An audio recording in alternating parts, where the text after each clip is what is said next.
Happy pre-Maryland Million Day. We're here on Friday here at sunny Laurel Park. I've got Keith Fustel next to me. We had a good, again, as we predicted, a nice day of racing that we had yesterday. Absolutely. Another good day in store. I mean, sizes are just plentiful, bountiful here on Maryland Million Day weekend. Yeah, got through Sunday's card early this morning. I mean, another 10 race card. It's a doozy around here. Break out the cash. That's all I can tell you. We want to see that handle just rolling off the charts. Get prepped up. Get prepped up and ready. It's been like this, and I was talking earlier on a different radio show that Maryland, I don't know what's in the air, but prices in Maryland have just been popping up on the board. So just get your wallets out. Get ready to play, because the game is here and the game is ready for some action. And let's take a look at where that game is. That's going to be here at Laurel Park, looking good. The track is fast. The turf is firm. 60 right now, but that's climbing up quick. It's going to get pretty warm up here, grasping for 70 a little bit later today. That's awesome. I know. I know you said you've got your little handy-dandy I do. I have my little heater next to me, and I'm getting a bit warm. You're getting a little too warm. Okay. I am, which is a good thing. Trying to find that happy medium. Listen, I'm fine being a little bit warm. But again, nobody really cares. Let's go ahead and kick in to race number 1, this maiden claiming 30 mile and an eighth here on the turf. Keith, we see this race the exact same way with hooky player George Duarte Jr., who had a nice win on the turf yesterday. Victor Carrasco takes the call on this one again. Yeah, bounced around pretty good at the break last time. Went and looked at it. Longer comment in the footnote. Jostled around, had to get position. Then he did. Caught a little bit wide, a touch of a hang. I think he'll set a perfect trip behind Dracon, maybe stalking that one. I think Crossland is a horse, if I can get my earpiece in correctly. I think Crossland is a horse that's definitely on the improve for Mary Epler. Yep. Really like the way this horse just kept grinding and grinding, trying to get into the winner last time out. So that's it. Shorter price here, though. 158, kind of that box in the opener. Right, 1.5 in the box in the opener. You heard it from the professional here, and the professional also giving you a little bit of a heads up. The early pick 4 starts in race number 2, as per usual. Keith has a ticket lined up for us. How do we price it today? Well, we got a bit of a price today. Yeah, a little bit. $24. It's Friday. Everybody got paid, right? Why not? Hopefully they got a little extra cash for the weekend. But I tell you, I know this race 2 is a shorter field now. A couple scratches. Garoppolo was out. Raises Spites, who was going to be part of that speed, is out. But I'm still Jerry's Gem, I guess, looks like the one to catch. But is he a little bit better on an off track? I'm not sure. So I'm going to spread there. 2, 3, 4, 6. Race 3. 3, 5, and 7. We've got a video. Great assumptions. A little value there in race number 3. Race 4, we whittle it down. We're going to go 2 deep in the last 2 legs. 4, 5, and 2, 7 to wrap it up. There's your early pick 4 ticket. They've been tough. It's been tough sledding here, no doubt. I have been not up to par with the pick 4 tickets. My apologies. Hopefully we'll get on a little bit of a roll. Listen, it's been tough. It's been tough. We've had, like I said, I'm going to keep drilling this in everybody's heads. We've had some decent prices that have just popped out of nowhere within the past 2 weeks. So with that being said, we're at a claiming 16, never win 3. This is 7 furlongs on the dirt. Big scratch with the number 1 and the number 7. That leaves us both with heads or tails. Bob Caceres, Horacio Caramanos back again. This pair tried out on the slop last time out, just missed it. This horse is in fine form and fashion right now. Yeah, did we have a video of heads or tails? Yes, we do. Yeah, let's go to that. That was back on that track, Pimlico, the 9th. And again, I think we might have showed something like this yesterday, right? We did. With Bowie's 2-step. And here's your winner. So if you weren't with us, you've got it this time. But I like the way this guy really sustained into the slower pace and kicks away. Came back after that and chased Jerry's Gem around the racetrack on a sloppy, sealed track. So gets a little extra ground. This guy looks like he's going to be able to handle it. A little bit of the speed out, raises Spites out. Might be a little bit difficult task. He's going to have to make that move maybe a little earlier. Can he kind of keep going? We'll see. I think Jason Takes Long's a horse that's second off a break, a barn that's coming back into top form. I think he's faced the right kind. Albertano's run well, open company, a pretty good number last time out. I think he may sit there lurking from just off of it and grind it out. I like that. I go with I still with Jerry's Gem. My biggest thing is the distance. He Mm-hmm. hasn't any distance, and he hasn't gotten it on a fast track. Yeah. Yes, he looks like the horse to beat, but I feel like heads or tails is pretty solid in that 7 furlong event. If you especially if you go back to when he went 7 furlongs Mm-hmm. back at Aqueduct in Mm-hmm. April, finds a easier field than that starter optional up in New York. So why not? 4-6-3-2. I go 6-3-4-2 in the opener of the early pick four. But race number 3 Mm-hmm. is another claiming 16, never win 2, this time on the turf, going 5.5 on the turf. Keith, you've got FOMO on top, which I absolutely love. I have Oh, this horse underneath for McLean Hendricks. Charlie Marquez gets the call for this one. Oh, you don't. We have, so you oh, have great oh. assumptions on top for this one. Apparently, we've got a bit of a scratch in your setup. Oh, we do. We A little do. scratch. Oh. Sorry, I was looking at Tim Tulloch's numbers. You have the number Okay. 7 on top. Okay. You go Okay. 7-3-5-6. That was my mistake, guys. Sorry about Man. that.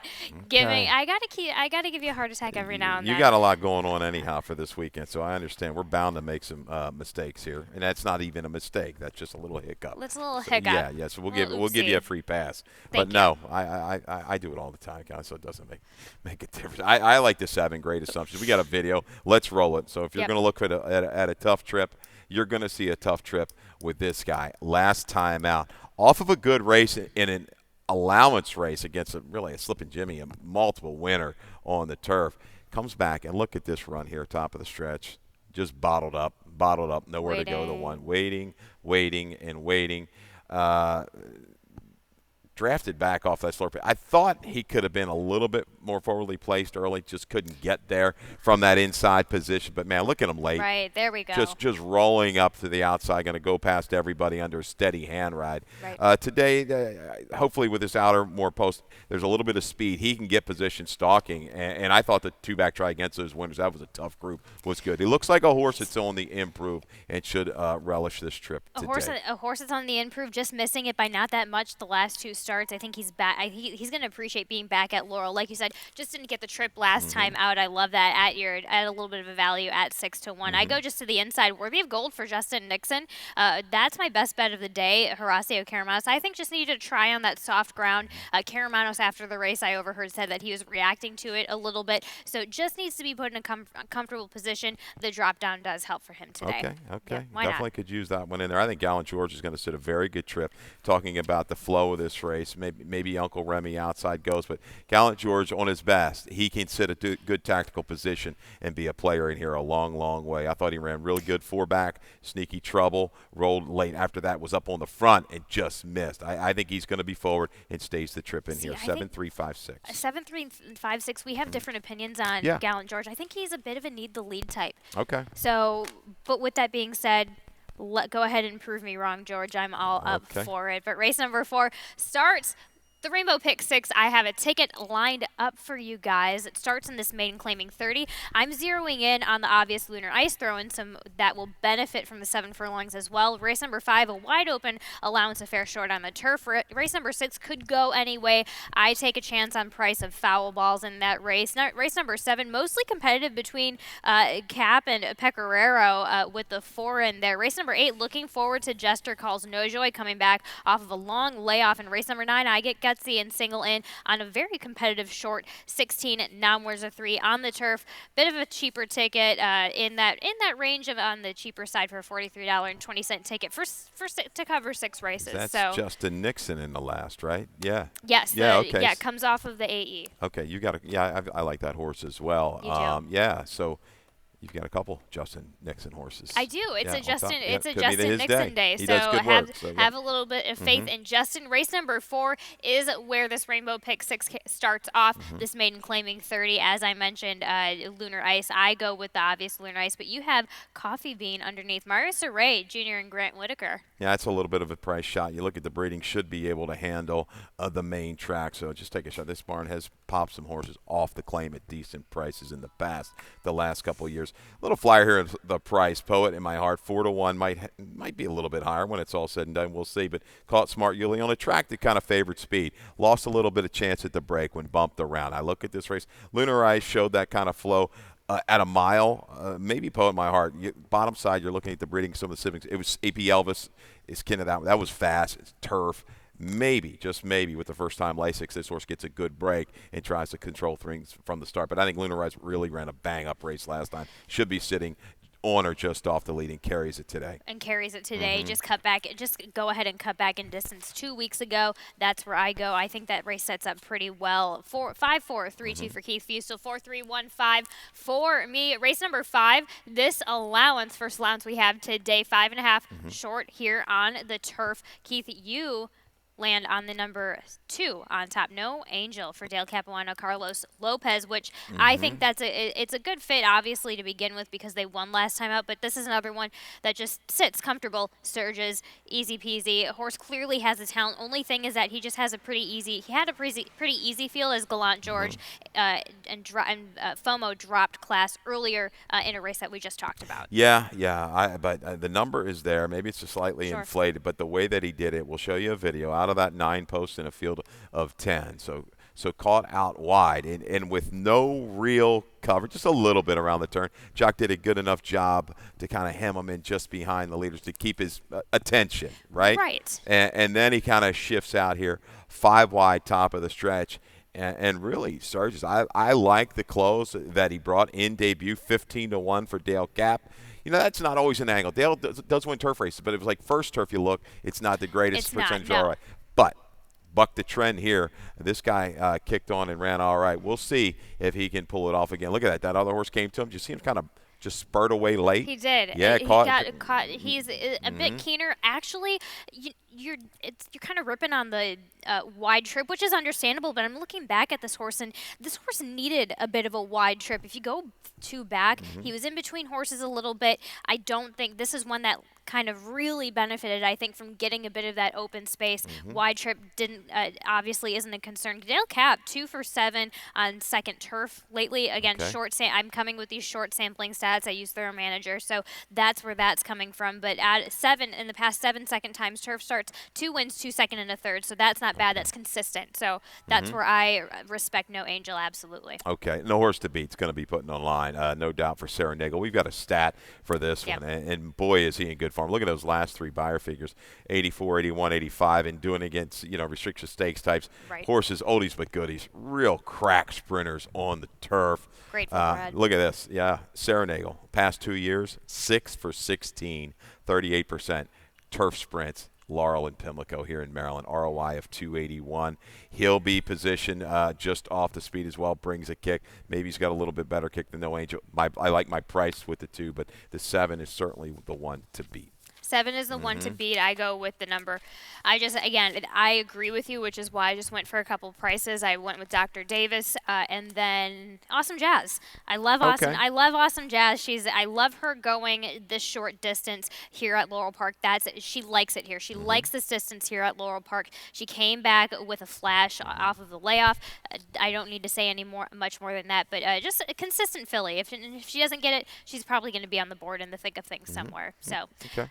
Race number 6, Claiming 16, never win 6 furlongs here on the dirt. Keith, you look at the number 4, Tam Char, where we do have a video, I believe, on Tam Char, correct? Yeah, we do. We're going to go back to the 14th. It's going to go a little bit of the Wayback Machine, right? Okay, yep. October 2021. Man, I really was delving into it. But, yeah, a little trouble there out of the break. You see that in tight at the break, a little trouble, bounce, you name it. But Tam Char is able to kind of recover, make a little bit of an inside run, and then kind of work its way between horses for this final 1/8 of a mile. Really tries. And you see the winner there, Princess Kokachin. Okay. So that's all you need to know. Yeah. She'd be 1 to 100 in this group. So, yeah, kind of a questionable drop. Second off the break, tried the turf. The turf to dirt move has worked well with her in the past. We'll see. I think she catches a little bit of a suspect field. If she's 90% of the old Tam Char, we're going to need her to be that way. I think she may get it done. I like the way Bella Bettina ran sprinting 2 races back on the barn change. That was a big surge to go ahead and go clear. Again, some speed types in here that don't seem like they want to quite carry it.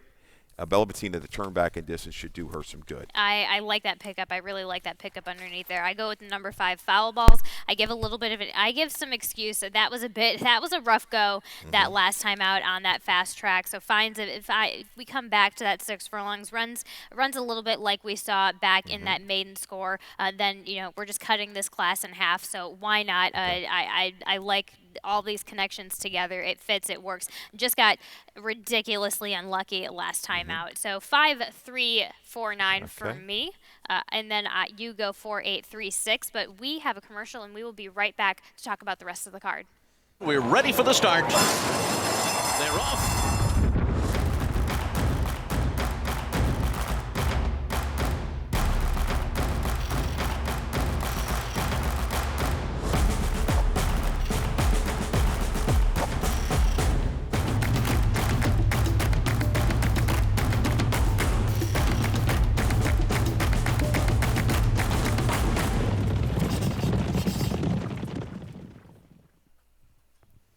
Race number 7 is this maiden claiming 35.5 on the dirt this time for the girls. Keith, you land on the number 5 Blame Catalaya. Anthony Pecoraro, J. Ron Barbosa. What a nice run. Just sitting a professional run with that first time starter for Peck. Video? Yes. Right? August 12th. Yep. Pecoraro he's been good year in and year out. He brings these horses in from Delaware, the 2-year-olds, and they do quite well. And the debut for this one took play down to 7-2, was able to recover, bounced around, bumped and in tight at the break, and closes in pretty well through the final furlong to only get beat ahead. And here we're going to pick this up, turning for home. 5-horse kind of circling up there 4 wide and makes that grind. So early part of the 2-year-old season, right? You expect we can project a little improvement in the figures. And what I liked is the horses out of this race. It's key. 3 of them came back to run well. Lower 40s up to even a lower 50 buyer. And I think that's what it's going to take to win race 7 today. Dealing with adversity in debut, running that well, bodes well. You go and search to the services, seek out the services of Jean Barbosa. 3 wins again yesterday? Yes. Man, he's just on a tear. These horses just keep going with him. He just carries them to the wire. Yep. They keep grinding. So Blame Catalaya with that kind of same move, because Midnight Revenge is going to be bursting away out of there from the inside, and Never Done first off the claim with the blinkers is going to be with that pace. So I think Blame Catalaya will make that run from the back.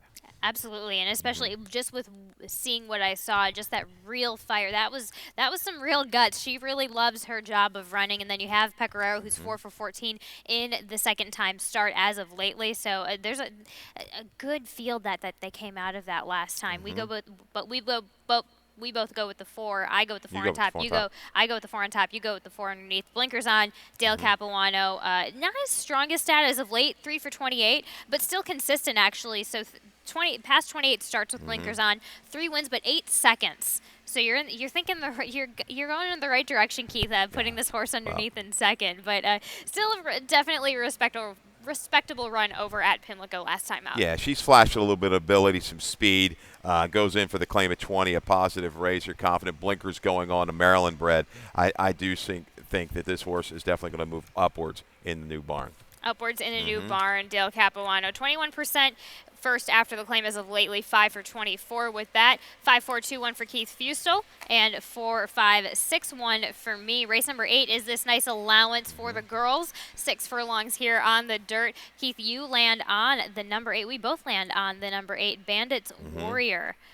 Jerry Robb, Xavier Perez, this one putting in some nice performances as of late. Yeah, she looked like she was home last time. Oh, you see the comments set down upper, so she was doing that pace within herself. 23-1, that's a good opening quarter with little to no run up at Pimlico. 46 and just got run down late by RB Star. So I think she's on the engine again today. Gestures No Joy. Calls No Joy is fresh. This is a horse that ran right behind Luna Bell. First time Lasix. Yeah, will she kind of go on the attack, or will she kind of sit and stalk? I think she might take up a little bit of a stalking trip in here. It'll be interesting to see how that first quarter of a mile goes. But Bandits were a little shot here. Recency, slight edge. The 2 is kind of that horse that might catch the exacta. So I'm not going to hook the favorites up. I'm going to throw the 2 in there. No More Mask. A good try. 3 races back in that race. That similar to State Bred restricted, other than behind Sweet Gracie. I think this one here with Batista, this guy's been running lights out with this combo with the Rudy Sanchez Solomon barn Schenkel, however you want to slice it. So there you go. That's the one that kind of completes the exact. Absolutely, and then we both include the number 6 underneath, factor in the heat. Mary Epler, that horse has just been consistent. Or coming off of the layoff, not the strongest stat coming off of the layoff. 5 for 47, first after the layoff lately, but enough works to keep things intriguing in here underneath. So race number 9, our nightcap of the day, is a claiming 16, never win 3, 5.5 on the turf. We both go in with the horse that draws off of the AE for Justin Nixon, Filigree, with Caramanos on top. This one consistent in the last 3 starts at Colonial and Pimlico. Second time seeing the Laurel lawn, but that was on a yielding turf course last time out. Yeah, and it looks like Nixon's got this one going very, very well. A little subtle move back here. That was open company last time. That was key for me. So I think this one is going to be able to kind of drop in a little bit. I know it's a bigger field, that outer post, but Boss is a pal, I think, is going to be forward. There's a couple other horses that don't have quite that much speed, so hopefully he's not hung 4 or 5 wide around the turn. I need him to draft and kind of get that video of what we showed of No Angel, a little cover even in the 3-path behind horses, and shift out and make that charge home. Boss is a pal. We'll show video. Certainly has to be a major player in here, you would think. From a pace standpoint, will be forward, will be tactically placed with Forrest Boyce. Gets the command here at point, just can't quite hold on. Is going to be run down by a long shot in Macy's Boy. Macy's Boy was, I think, I don't know, 15, 20 to 1, a big price that day. But still game, kind of snuck up, right, and got it. So maybe wasn't quite prepared to see that one, but was digging in when collared. A bit of the grinder type with Boss as a pal. And so got the perfect trip and got the perfect placement with Forrest. But just, again, that's when you get into these types. And if you go back, it was a similar type of went to the lead, 4 back over at Colonial, but this is where that's the issue with that if she can sit this horse right off of any type of pacemaker like she did back at Laurel for the 16 non-where's a 2, that's the type of trip that he needs. Otherwise I do worry a little bit that he's just going to get right on the nose, right on the wire. But this one, it just keeps on trying, keeps on grinding. Absolutely. The number 1, just to keep things intriguing, password protected, Anthony Ferrier, Toledo. This is another one where I'm proud of Ferrier. He's not a turf guy, but he keeps running these on the turf. Just clearly last time out on the off-going, tried on the off-going, had the horse shipped over. Why not try? Wasn't a go. But other than that, this one is another one consistently hitting the board, whether it's on the inside or not. Outside post. And a little bit lazy early. He's always kind of under a ride and kind of just runs his own races. No, I'm not going to go just yet. Right. And then all of a sudden, by the time they hit the 3/16 pole, he starts picking it up and grinding it out. Appreciates this longer stretch that works to his advantage. It looks like he's going to be a player from the back of the pack. Chauffeur, very similar running styles, the two as well. But Boss is a pal. I mean, I think Forrest is going to be able to kind of let this one just drop in there. Speed definitely to the inside of this horse that might be even a little bit quicker and has to be used. So she's smart enough to kind of judge that pace just and push the button at the right time. Exactly, and that's the biggest thing. And it's just and that's how it is with these turf races, especially going short. But that's our race card for the pre-day of leading up to Maryland Million for tomorrow. Let's talk about a couple of points that we need to bring up.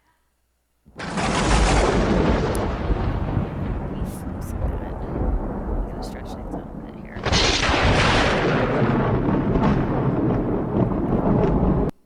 We talked a little bit early about who has been on fire lately, but as far as trainer goes, Damon Dilladovico just hot on the tail. This is early now. This is early in this fall meet, but it's still anybody's game right now. Damon, you see him, he kind of come down. So if he wins, he usually leaves like a spot here around the paddock, and he's very fleet of foot.